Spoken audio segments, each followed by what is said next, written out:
This is Shanna from the QuickBooks team. QuickBooks Payments lets you accept all sorts of payments from your customers, including cards, ACH, Apple Pay, PayPal, and Venmo.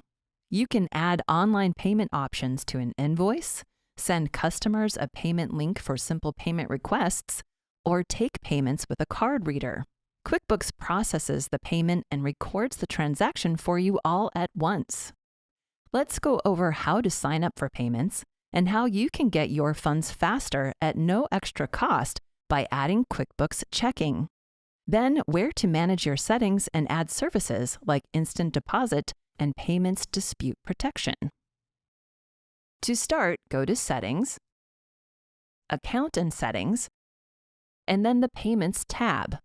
You might see other places around QuickBooks where you can sign up for payments as well, but you can always find it here. Select Learn More to sign up. If you have a merchant account with Intuit and want to connect it to a new account, you can do that here. Enter info about your business and the owner. If you've added this info already in QuickBooks, you'll just need to confirm it here.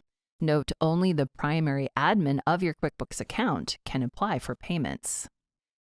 Next, decide where you want your payment deposits to go. If you've already connected your bank to QuickBooks, you'll see that here, and you'll just need to verify it. You can also connect a bank account by following the instructions here.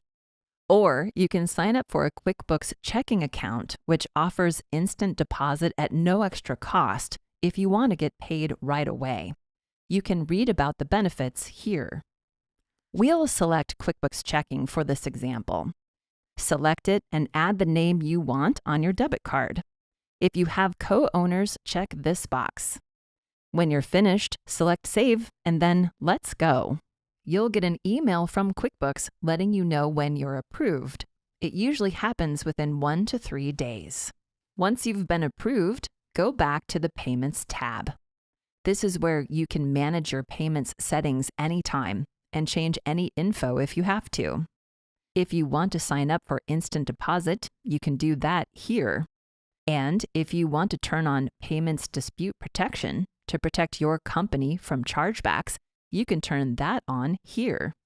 If you want help with how to use QuickBooks Payments, there are videos at the end of this one to show you how. That's it. Now you're ready to set up QuickBooks Payments and start managing your payments all in one place.